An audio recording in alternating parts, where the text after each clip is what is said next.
Tahun berganti tahun, abad berganti abad, candi-candi ini masih tetap tegak berdiri. Di mata para penghikmat sejarah dan kebudayaan Jawa, candi-candi ini tak hanya menjadi pembawa kabar dari masa lalu tentang warisan peradaban yang tinggi. Candi-candi ini juga merupakan jejak pengetahuan tentang Jawa, baik yang terlihat maupun yang tak terlihat. Semua itu terangkum dalam sejarah cipta, karsa, rasa masyarakat Jawa.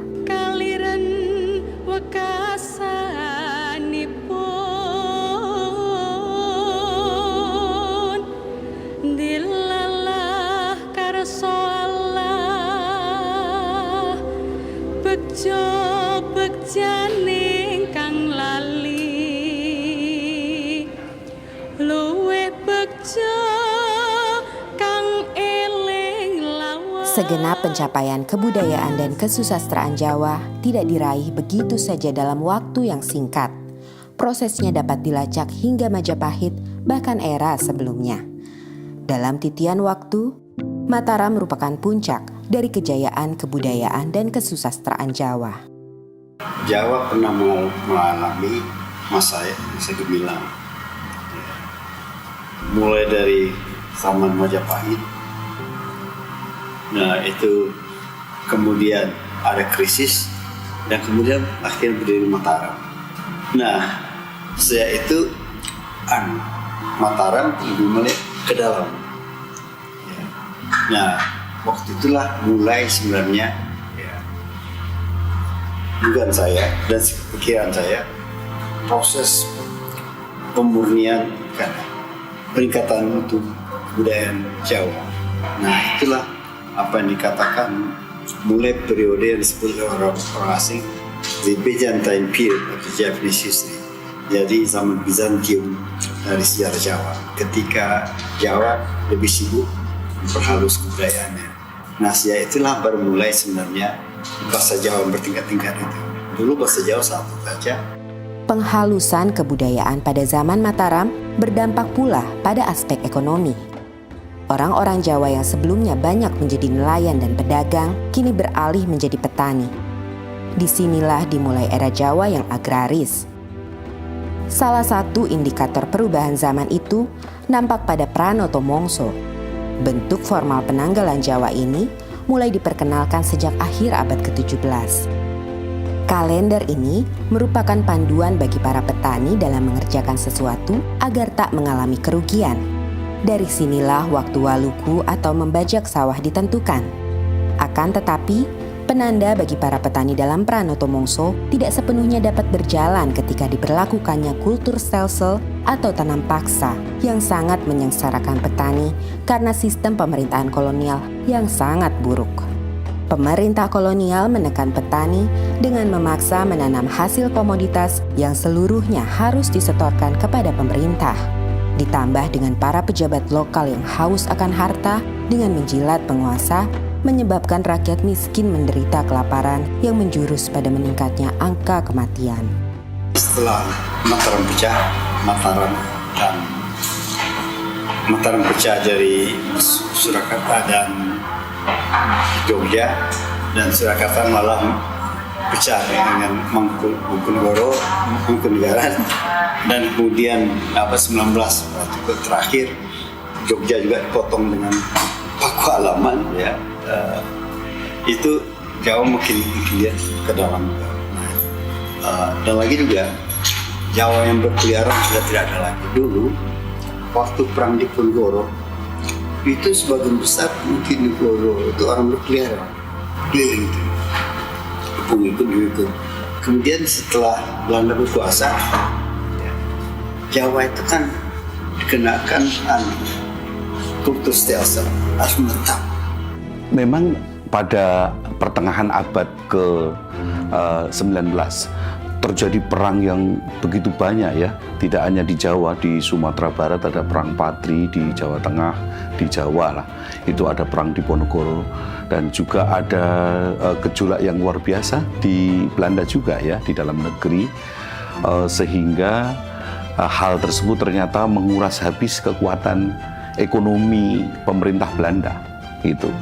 Nah, untuk mengatasi itu semua, Belanda mempunyai satu program yaitu Kulturstelsel, yaitu sebetulnya semacam peraturan di bidang pertanian ya, dan kemudian bisa kita dipahami oleh beberapa ahli sebagai istilah tanam paksa.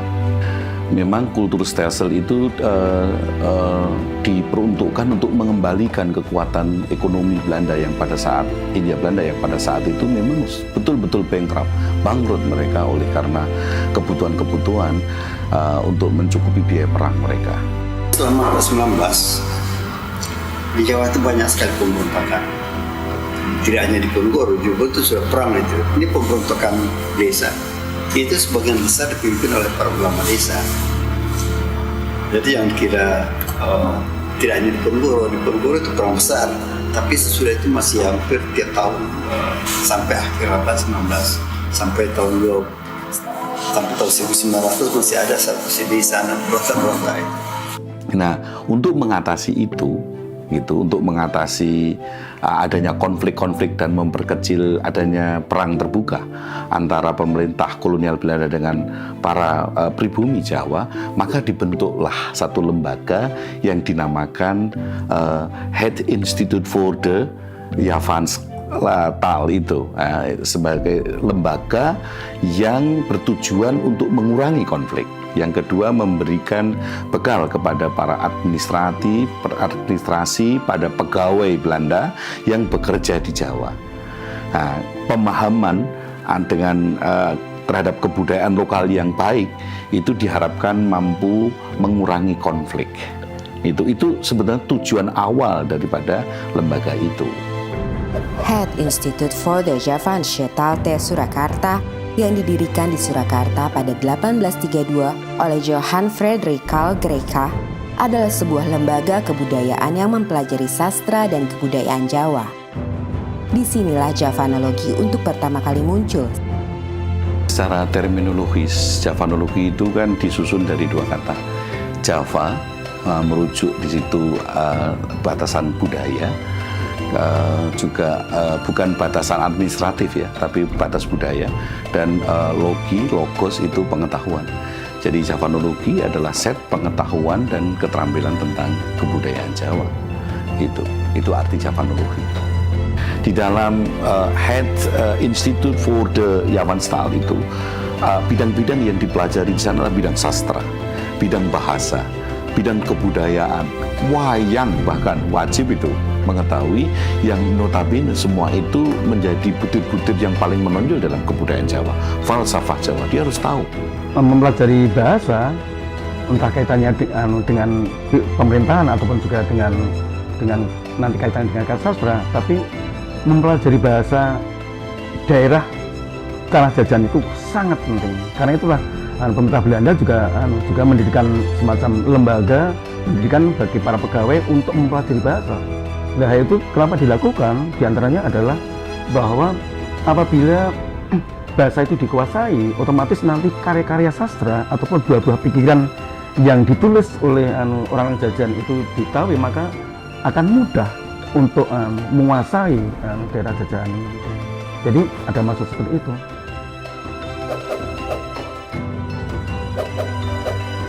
Di tengah meningkatnya popularitas Javanologi kala itu, seorang pujangga bernama Ronggo Warsito kerap menjadi rujukan para Javanolog karena pemahamannya dianggap mendalam terhadap kebudayaan dan kesusastraan Jawa, khususnya Jawa kuno.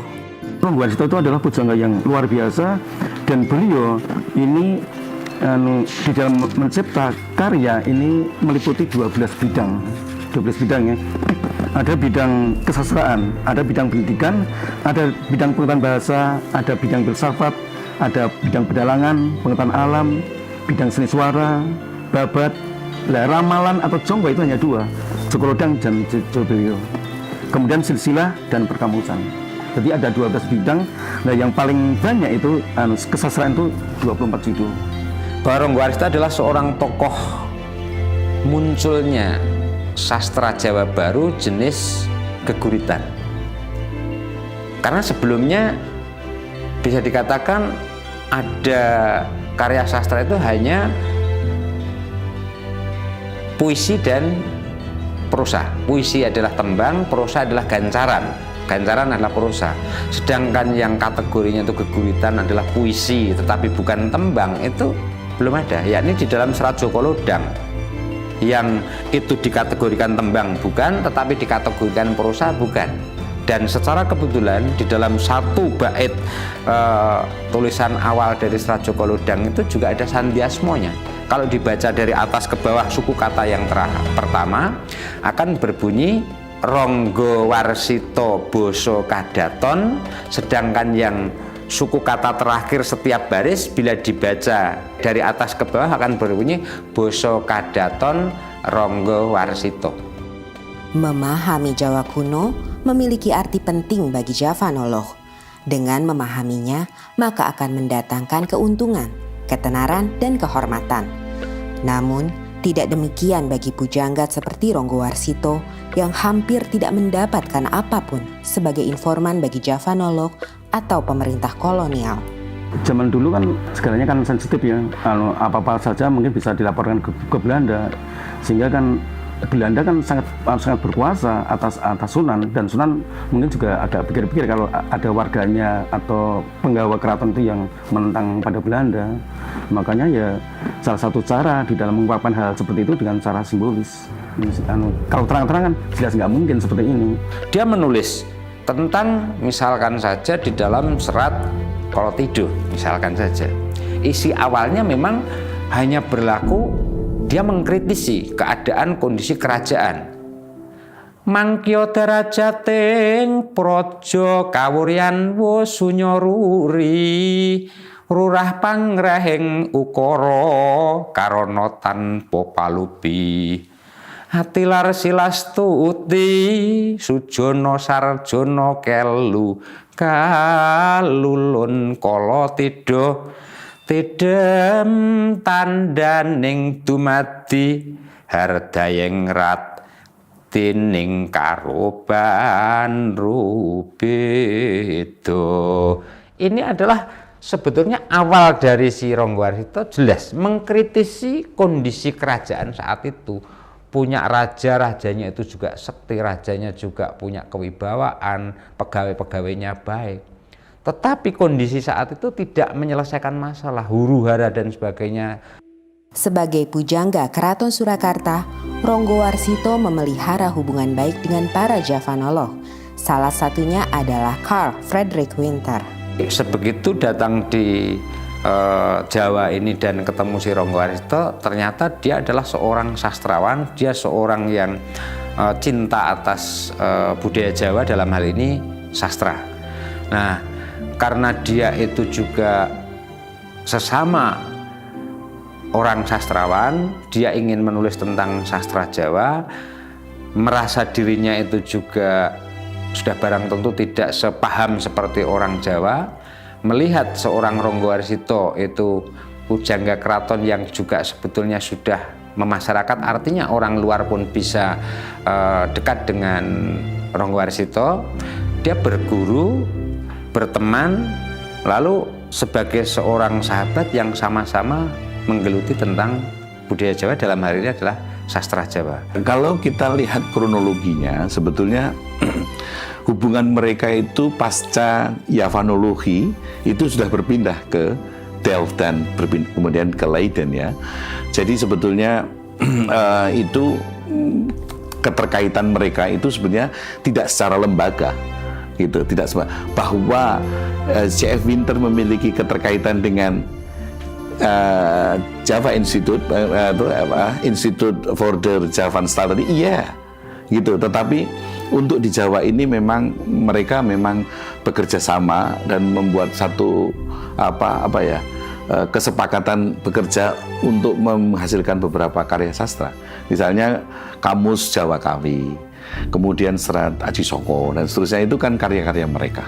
Ada beberapa surat yang secara kebetulan kami ada data yang menunjukkan komunikasi antara Winter bertanya tentang sastra kepada si Ronggo Warsito, dan oleh Ronggo Warsito pun juga ada bukti menjawab atas pertanyaan-pertanyaan si Winter tadi. Di luar menjawab atas pertanyaan yang tadi datangnya dari Winter, itu juga disertai dengan kepentingan-kepentingan secara kebutuhan ekonomi bagi Ronggowarsito. Ada permintaan dari Ronggowarsito pinjam uang, istilahnya ngijon terlebih dahulu, ya, oleh karena kepentingan kekurangan secara ekonomis atau keluarganya ada yang sedang sakit, itu nanti mengajukan pinjam uang ke Winter, dan nanti cara mengembalikannya akan diperhitungkan dengan pekerjaan yang dilakukan oleh Ronggowarsito atas permintaan dari Winter. Namun memang saya juga bisa menyampaikan pada akhirnya mereka ada kerenggangan itu kan. Ada banyak hal yang terkait dengan aspek politis ya. Aspek politis, mungkin situasi politis di Belanda pada waktu itu, dan beberapa hal yang memang sejak awal tidak diminati oleh Ronggowarsito. Dalam esainya yang legendaris, Javanology and the Age of Ronggowarsito, Kenji Tsuchiya menulis bahwa pujangga memainkan peran ganda ketika Javanologi Barat masuk. Di satu sisi sebagai sumber informasi bagi para Javanolog Eropa, sementara di sisi lain tetap sebagai orang yang memiliki pengetahuan esoteris mendalam, di mana pengalaman kebatinan Jawa menjadi sumber utamanya. Hal ini kerap dibaca sebagian kalangan sebagai suatu bentuk kontestasi paradigma. Walaupun materi kajiannya sama, tetapi paradigmanya berbeda, ia akan menghasilkan suatu analisa yang bisa berbeda. Dalam hal ini, paradigma orang-orang Jawa memiliki perbedaan dengan paradigma orang-orang Belanda. Kalau kita bicara paradigma, sebetulnya ada worldview di situ. Kemudian juga ada traditions, ada assumption. Nah, titik potong antara worldview, tradition, dan assumption, inilah paradigma ilmu Jawa. Kita mengetahui bahwa sebetulnya background Ronggowarsito itu adalah budaya Jawa yang begitu organismik. Nah, sementara Winter, walaupun dia seorang turunan, seorang Indo, tetapi dia tetap darah-darah yang barat, pemikiran yang mekanistik itu cukup kuat. Sehingga kadang-kadang antara organismik dan mekanistik ini kadang-kadang terdapat perbenturan gitu. Saya melihatnya seperti itu. Desa Palar, Kecamatan Trucuk, Klaten menjadi tempat persemayaman terakhir Ronggowarsito. Semasa hidupnya, ia sering mengunjungi desa ini yang menjadi tempat sanak familinya berada. Tidak hanya Ronggowarsito, makam C.F. Winter juga berada di sini. Setelah pada 1984 makamnya dipindahkan dari kompleks pemakaman Belanda di Jebres, Surakarta atas izin Presiden Soeharto. Pada hari-hari tertentu, makam Ronggowarsito banyak dikunjungi para peziarah. Daya tarik Ronggowarsito sebagai pujangga besar memang tidak hanya terdapat semasa ia hidup. Bahkan hingga hari ini, setelah sekian lama ia wafat, pesona itu tak memudar. Dan pasca wafatnya Ronggowarsito, masih tersimpan begitu banyak arsip tentang Jawa, salah satunya sastra di negeri Belanda. Arsip-arsip ini yang sebagian besar berisi tulisan-tulisan Jawa membuktikan peradaban Jawa yang tinggi. Namun sayangnya justru tidak dipelajari dan dimiliki oleh orang-orang Jawa itu sendiri. Sejak 1842, Javanologi sebagai lembaga sudah tidak lagi berada di Jawa. Namun, secara individu, para Javanolog masih aktif dalam melakukan penelitian dan pengkajian. Salah satunya adalah Pisho. Karya terbesarnya berjudul Java in the 14th Century yang terbit sebanyak 5 jilid. Karena kedalaman kajiannya, ia dikagumi oleh para pemikir Jawa. Satu di antaranya adalah Profesor Sudarsono. Pada waktu itu saya diutus ke negeri Belanda untuk kerjasama antara Indonesia dengan Belanda. Lalu kemudian ketemu Dr. Pisho, itu gambarnya Dr. Pisho. Lalu kemudian saya senang sekali saya mendengar saudara Sudarsono menggantikan saya. Wah, saya juga bangga sekali dianggap menggantikan dia. Karena Dr. Pisho itu luar biasa pinternya. nulis kamus bahasa Jawa, orang Belanda. Lalu menulis kebudayaan rakyat, lalu menulis, pokoknya banyak sekali tulisannya. Ya, lalu saya pulang, wah rasanya lega sekali bisa ketemu orang yang paling saya kagumi itu, Dr. Pisho itu. Tahun 2011, di Universitas Negeri 11 Maret Surakarta, berdiri pula Institut Javanologi yang berada di bawah naungan Lembaga Penelitian dan Pengabdian Masyarakat.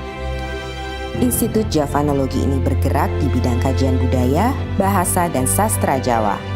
Akan tetapi, walaupun bernama Javanologi, namun orientasinya sangat berbeda dengan Javanologi yang dibuat di Belanda dan di Yogyakarta.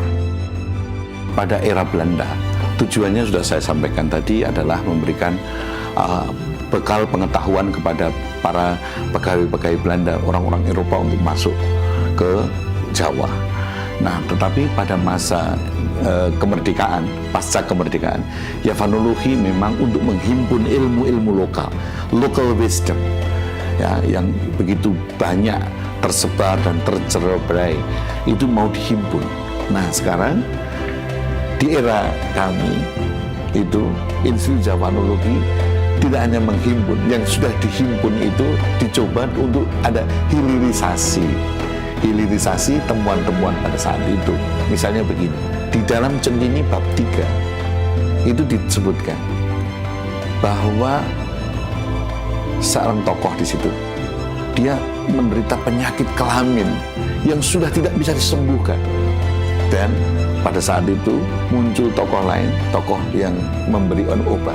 Kalau kamu pengen sembuh, maka kamu harus menyenggamai sapi betina yang sedang hamil. Kami yang membaca itu tentu tidak akan menyarankan seorang untuk itu kan. Nah, kita melihat sebenarnya ada apa di dalam sapi muda yang sedang hamil itu.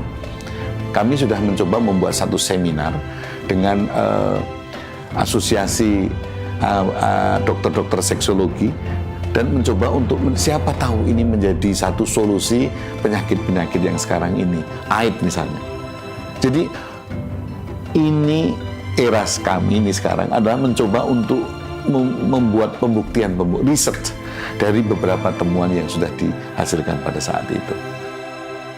Javanologi yang dibuat di Belanda hingga didirikan oleh Universitas Negeri 11 Maret Surakarta hari ini memiliki peranannya masing-masing yang tidak bisa begitu saja diabaikan.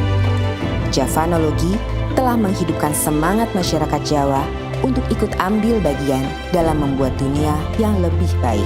Pemahaman antara ilmu dan ngilmu itu memang berbeda. Ilmu bisa diekstrakan, tetapi ngilmu itu bagaimana aplikasi, bagaimana itu memiliki manfaat bagi dunia yang lebih cantik, yang lebih harmonis.